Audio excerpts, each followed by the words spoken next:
Catarina, né? Tia, aqui é só o estado do Rio, né? Vale a pena ir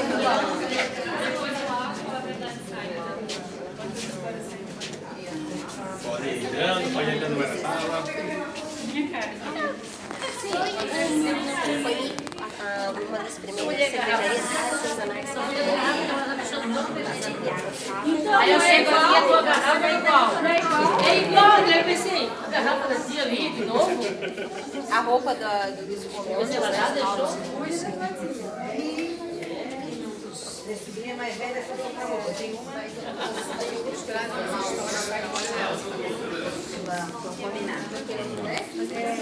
já vai pegar, já vai denunciar aí antes. Pessoal, boa tarde novamente. Nossos estandes podem notar duas coisas logo aqui na entrada do museu. Os cereais que estão expostos ali na frente e a frase, os melhores cumprimentos da América do Sul.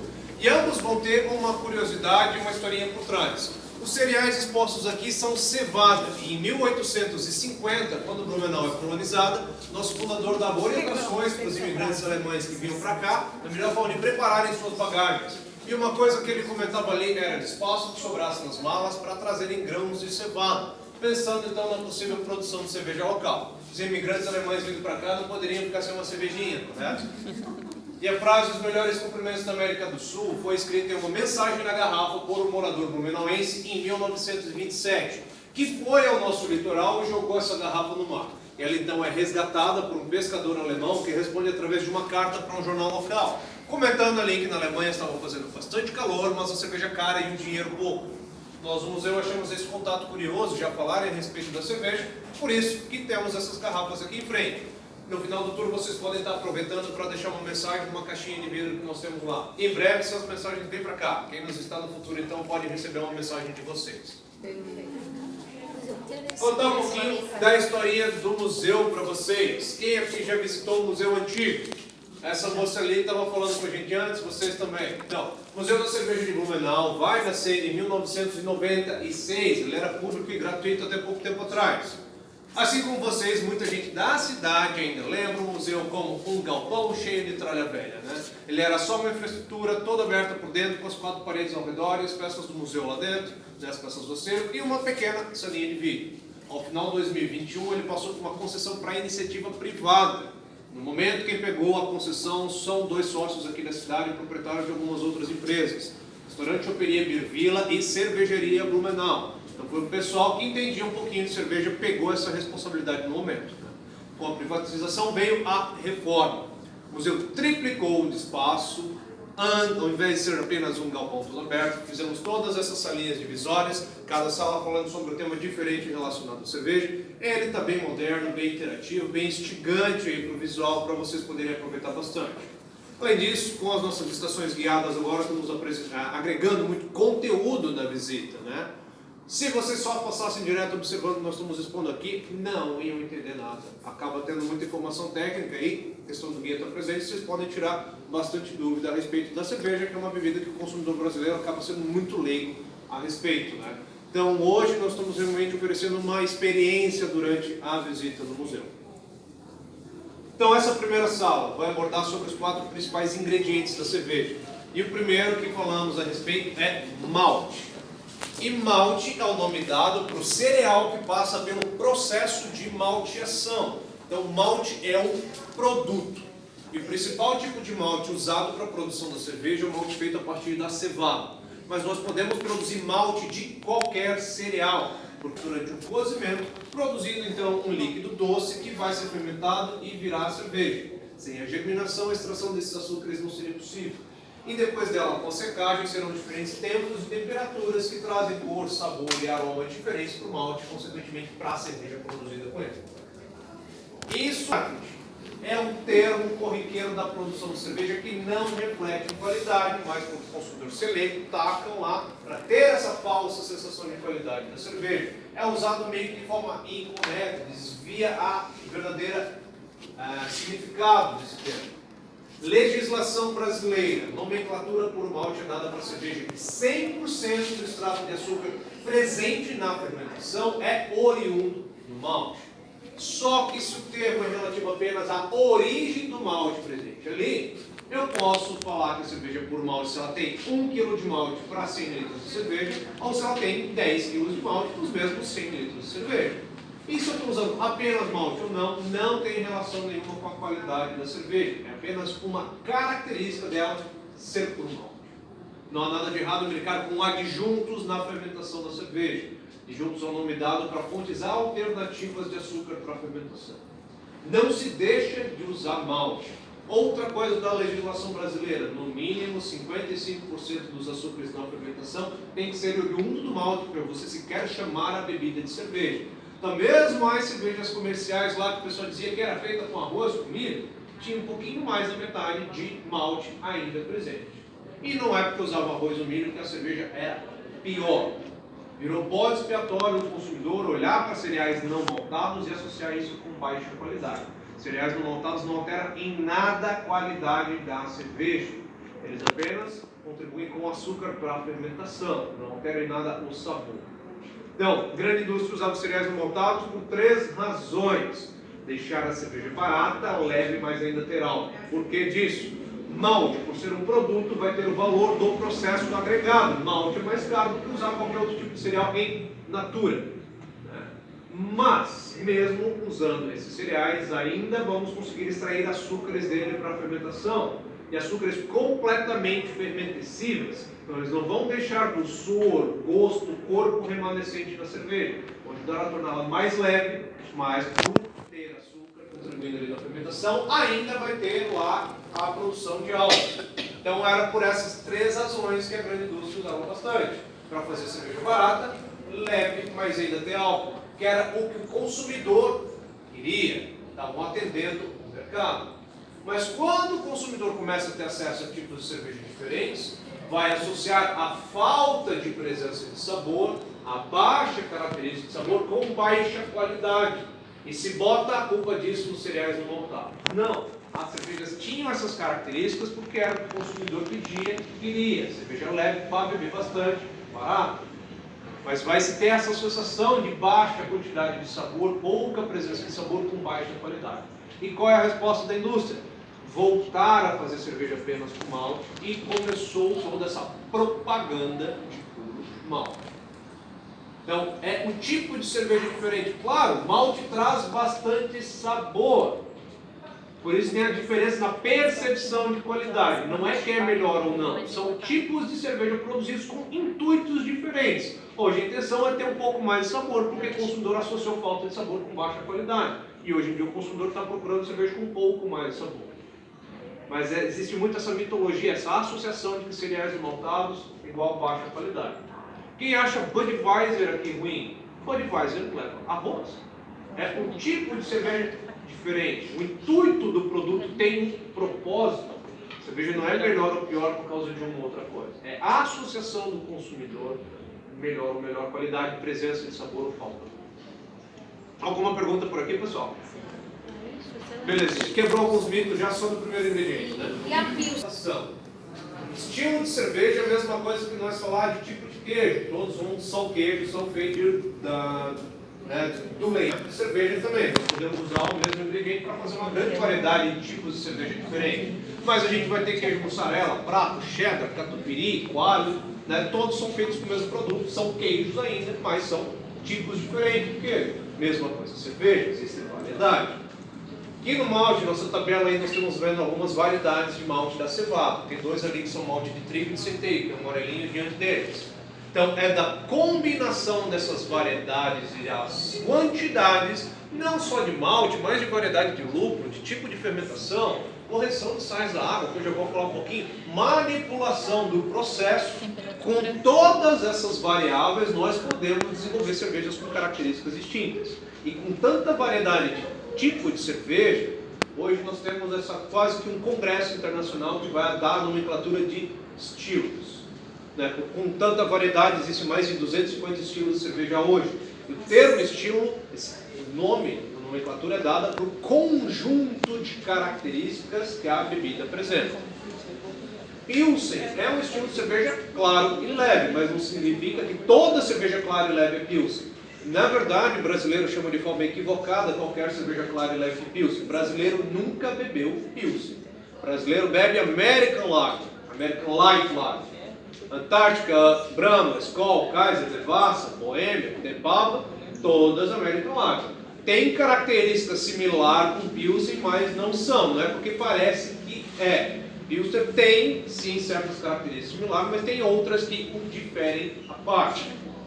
Heineken, Amstel, também não é Pilsen, são Pale Lager, outro estilo de cerveja ainda. E a Pilsen é mais refinada, no caso? Não.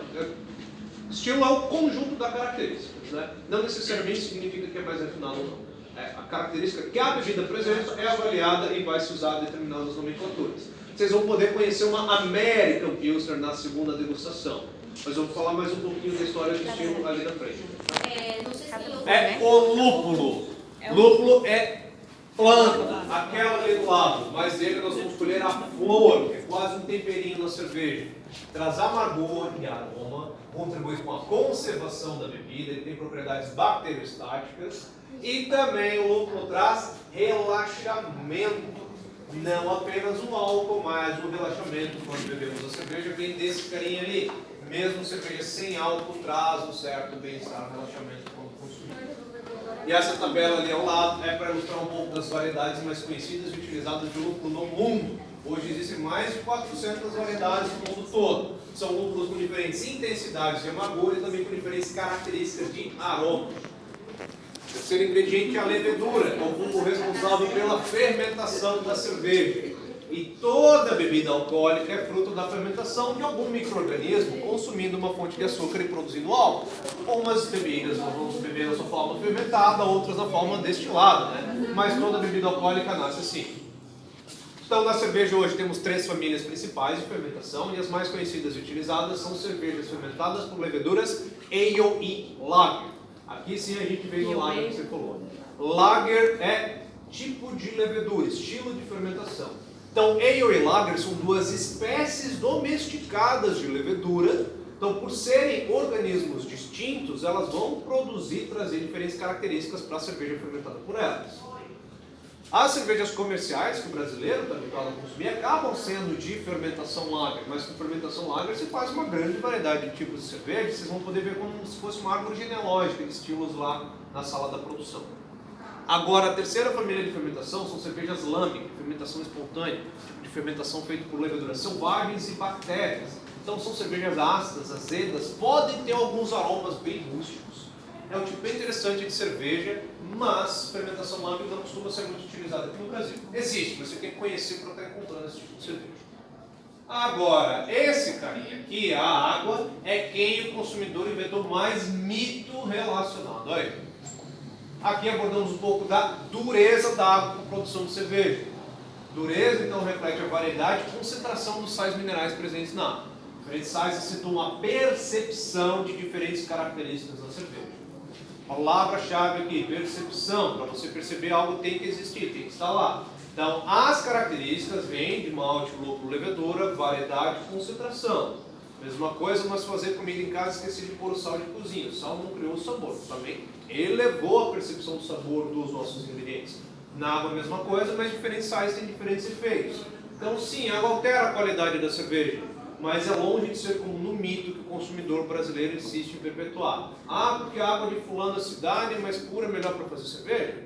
Não, isso não existe. Desde a década de 50 se tem a liberdade de tornar qualquer água boa para se produzir qualquer cerveja. Uma análise da qualidade da água e correção de sais. E essa manipulação da água é sempre feita na indústria, desde as grandes cervejarias comerciais até nas pequenas artesanais. Um capricho para a qualidade, mas também para ter padronização. Ah, mas se eu bebo fulano cerveja aqui, a colar é diferente, como não é a água?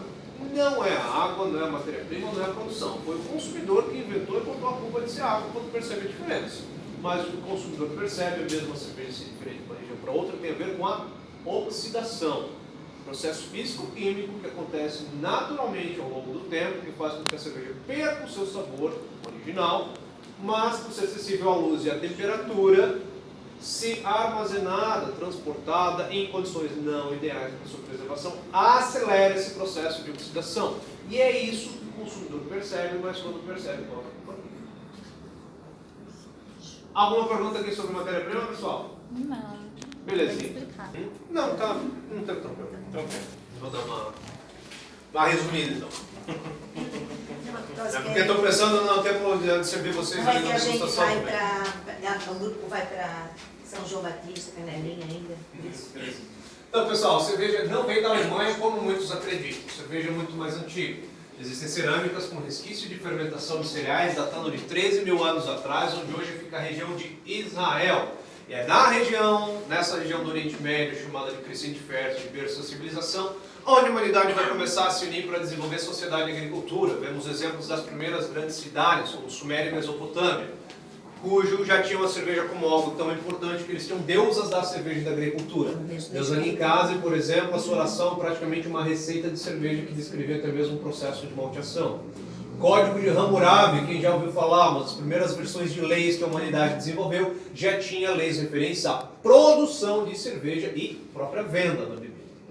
Desde o antigo existia um desenvolvimento agrícola, produziam cervejas com diferentes cereais, com diferentes sabores para diferentes ocasiões, e é do contato de egípcios com gregos e romanos que faz a cerveja sair do Oriente Médio e começar a botar os pezinhos na Europa. No século IX ali vai ser montada por monges na Suíça, St. Gallen, a primeira cervejaria em escala que nós conhecemos.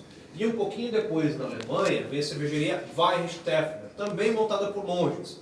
Weihenstephaner hoje, do ano de 1040, considerada a mais antiga ainda em funcionamento. Com quase 1000 aninhos, essa cervejaria tem até uma faculdade de cerveja hoje em dia. E vai ser muito comum nós vermos a questão de monges, monastérios produzindo cerveja. Por quê? Na verdade, todo mundo produzia cerveja. Cerveja sempre foi alimento, por ser um líquido doce, rico em calorias, altamente cheio de carboidratos, né? Era sempre consumida como alimento. Claro, de vez em quando o pessoal se cedia e bebia de forma recreativa, né? Mas todo mundo produzia cerveja como alimento. Mas plebeu não sabia ler nem escrever. Quem sabia eram os monges, né? Se tinha acúmulo de informação em monastérios, nas bibliotecas e tudo mais. Então havia registro, desenvolvimento de receitas, coisas que ficavam para a posterioridade. Por isso que se vê tanto essa questão de monges produzindo cerveja. E aqui em 1516, criada na região da Bavária, na Alemanha, além da pureza alemã, que se ouve tanto falar hoje em dia, o pessoal vai gostar de usar como propaganda, né? Como para trazer essa sensação de qualidade. Não é fazer cerveja apenas com álcool, malte, lúpulo, levedura, que significa que a cerveja será boa. Matéria-prima é importante, mas qualidade é processo. Não existe cerveja mais ou menos cerveja do que outra por usar ou deixar de usar um outro ingrediente. O que existem são cervejas diferentes, feitas ao longo de diferentes eras, de diferentes culturas, de diferentes regiões, com diferentes matéria-prima disponível, para diferentes intuitos, diferentes gostos. Então, é tudo cerveja. Cerveja é bebida fermentada a partir de açúcar de cereais. E a cultura da cerveja não é algo estático. Sempre vai mudando. Nos últimos 15 anos, nós estamos vendo essa cultura mudando aqui no Brasil. Por que isso vai ser perpétuo? Sempre muda. Que hoje é cerveja, daqui a alguns anos pode não ser. O que era lá atrás, pra gente, não é hoje. Isso sempre muda. Então, não existe uma forma correta de fazer cerveja. E essa lei da pureza alemã, de onde deriva essa visão moderna de qualidade da cerveja, que da onde também vem esse preconceito de que o uso de outros cereais torna a cerveja pior, a lei da pureza não foi criada para nada disso. Para regular o mercado e a disponibilidade de matéria-prima na região da Bavária durante o período com escassez de cereais. Para se usar apenas malte da cevada, não porque a cerveja é melhor por causa disso, mas para deixar outros cereais mais importantes e escassos para a alimentação. Em 1842, vai ser criada uma cidade em Pilsen, na República Tcheca, no estilo cerveja Pilsen, Pilsner Urquell, que inclusive ainda existe produzindo a Pilsner original. Então é uma cerveja clara e leve, mas ainda tem presença de malte e lúpulo nos seus sabores e aromas, em baixa intensidade, mas é perceptível. E a Pilsner, o primeiro estilo de cerveja, foi filtrado, clarificado. Isso vai torná-la limpa, cristalina. Não confundir aqui cor com opacidade, opacidade tem relação com a transparência. Então a cerveja Pilsner é cristalina, mas, novamente, como é cultura. A cidade de Pilsen era famosa pela produção de cristais. Com esse intuito, se desenvolve uma cerveja líquida para servir em copo, taça de cristal, mudar a percepção da aparência da cerveja e torná-la apelativa para um público diferente. Então, essa cerveja cristalina opaca também não vai ter relação nenhuma com a sua qualidade. Existem diversos tipos diferentes de cerveja que podem ou não ter essa característica. E o que nós chamamos hoje de cervejas artesanais, essas pequenas produções locais, cervejas com diferentes sabores e aromas, não é algo novo. Na verdade, o resgate da cultura da cerveja, porque variedade sempre existiu.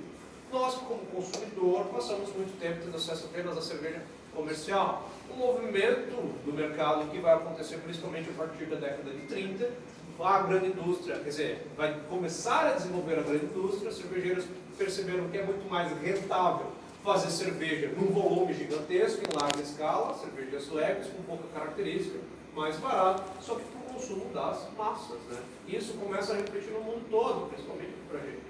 Então, o brasileiro, tanto tempo habituado a consumir apenas esse tipo de cerveja leve, vai perder o gosto pelo sabor da bebida, desaprender a apreciá-la, e vai ter essa visão que cerveja tem que ser barata para consumir em volume e chegar na cosquinha do álcool.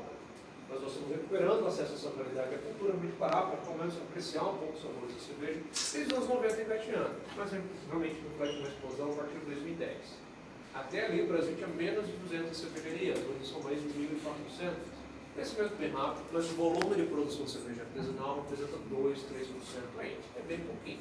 Não vai ser da noite para o dia que se recupera uma cultura que foi perdida por muito tempo. Deixa eu perguntar uma coisa até pouca, mas eu gosto de, já que você tem da fábrica de cerveja, esse negócio, tomar mais, se eu tomar Kaiser, ou me dá dor de cabeça, se eu tomar Bavária, me dá dor de cabeça, Skol, isso interfere nesse processo da fabricação? Não, bebe cerveja quente, em temperatura Não é ambiente, isso, não. mas associa a temperatura ambiente com o nosso verão de 30, 35 graus. Ninguém bebe cerveja quente no mundo desde que inventaram geladeira.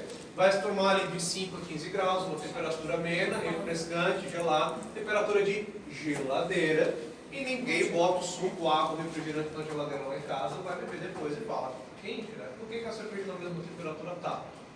Né? Essa temperatura de 5 a 15 você consegue apreciar as características de sabor e aroma da cerveja, mas o consumidor brasileiro foi ensinado pelo mercado a beber congelando e trincando, porque assim a bebida vai fechar nossas papilas gustativas e ela não exala o seu aroma. Cervejas que já não tem muito característica, não vai perceber nada bebendo assim, mas vai continuar mandando bala no volume, né?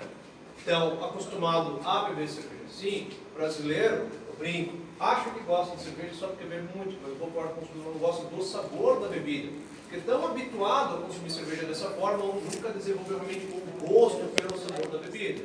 Porque pega a sua latinha congelando e trincando, quando ela sai dessa temperatura, que começa a perceber o sabor da bebida, o pessoal vai lá, joga fora, pega uma lata nova, porque diz que ela é azeda, amarga, está ruim, está quente. Porque aprendeu a associar a percepção de sabor da cerveja com ela estar quente. Ela não está, né? Só que o pessoal realmente não gosta do gosto, porque aprendeu a beber errado. É cultural isso. Mas uma coisa que eu pergunto, quem aqui gostava de cerveja quando começou a beber? Ninguém. Todo mundo pegou o gosto. Né? Da mesma forma que nós aprendemos errado uma vez, da Não, isso não é verdade. Isso não é verdade. Tu já tomavas uma madeira, eu tinha. Mas essa só a regra, Eu porque é muito gosto, né? amarga, azeda, doce, alcoólica, escura, clara, com corpo, sem corpo. O importante é que agora nós estamos num momento que nós temos acesso a essa variedade, podemos experimentar e descobrir o tipo de cerveja que a gente gosta ou não gosta. Diferente de até uns 20 anos atrás, que não se tinha acesso a nada, nós éramos quase reféns só de um tipo de cerveja. Né?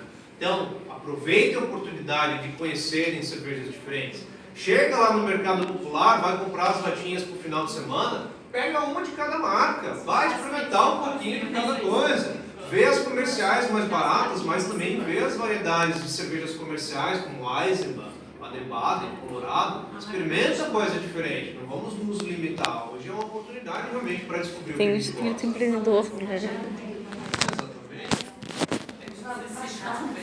Não, dessas cervejas diferentes, há uns anos atrás era algo muito caro. Essas que nós vemos no mercado lá, porque elas são, Diferentes, né? sim, elas são cervejas de estilos, sabores diferentes, mas são cervejas que são produzidas de forma comercial. Por isso que ela achou o valor também. E essas diferenças. Então, pessoal, essa sala aqui, produção da cerveja. E esse equipamento é uma cozinha de teste para uma produção de análise de uma receita. O que acontece ali é o que chamamos de braçagem, equivalente a esse quadrinho verde. Primeira etapa do processo é o cozimento do malte moído com água quente, onde é feita a extração dos açúcares desses cereais, produzindo aqui um líquido doce que chamamos de mosto. Próxima etapa é separar os sólidos do malte desse líquido doce, usando aqui o próprio grão do malte e sua casca como meio de filtragem. Separado e agora fervido. E aqui é onde entra o lúpulo, a fervura que extrai os compostos de amargor do lúpulo. Lúpulos e aroma adicionamos no final para não perder o aroma para a evaporação. Agora, finalizada a abraçagem, que leva uma média de umas 4 horas, esse mosto é resfriado para a temperatura ideal de fermentação, que é onde a magia acontece. Aqui é mais demorado, a cerveja quase se faz sozinha, você dá um beijinho de bom dia e boa noite para acompanhar o processo, mas aqui você deixa ela fazendo o seu trabalho. Então, na fermentação, introduzimos a levedura, que vai consumir esses açúcares e fazer a produção do álcool em diferentes sabores e aromas de fermentação, que chegando onde desejamos, fermentação é interrompida, se abaixa a temperatura do tanque, a levedura decanta, forma uma lama, que nós removemos e que remanesce a cerveja, e não está pronta ainda. Agora ela vem para a maturação, o tempo dado para essa cerveja estar descansando, arredondando seus sabores e aromas. Cerveja então é gasificada, dependendo do estilo pode ou não ser filtrada antes do invase, como eu falei, depende do tipo de cerveja, e é só depois daqui do invase onde tem diferença de cerveja para chopp. Tudo cerveja, só o brasileiro que inventou de chamar diferente quando essa bebida está na sua forma pasteurizada ou não.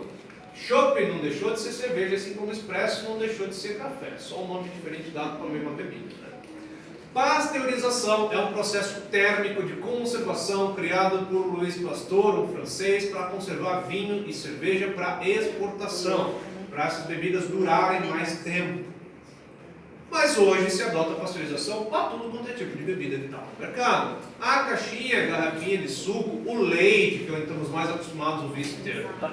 Então, pasteurização é um processo térmico de conservação que permite essas bebidas passarem lá no mercado em temperatura ambiente e durarem mais tempo. Agora, a cerveja não pasteurizada, fresca em natura, é o que acabamos chamando de chopp, que pode ser envasada em diversas formas. Estamos mais acostumados a ver no barril, que vai ser servido da torneira lá nos bares, mas hoje no Brasil se encontra muito a garrafa PET do chopp no mercado, por exemplo. Independente de onde a cerveja não pasteurizada está envasada, ela deve ser armazenada a frio. Porque se deixada em temperatura ambiente, pode ter atividade biológica que vai azedar e estragar essa cerveja em menos de um mês. Não é que o chopp dura menos. Armazenado em condições ideais para sua preservação, numa câmara fria a 0 graus, lá o chopp vai durar uns 6 meses tranquilo. Ele não pode ser deixado em temperatura ambiente. Alguma perguntinha para alguém? Não. Não? Então. A cabeça para fora das janelinhas. Dentro dele tem aquela árvore genealógica de estilos de cerveja que eu mencionei. Não sei se eu gosto muito. Também vou querer uma coisa. Peraí, mana.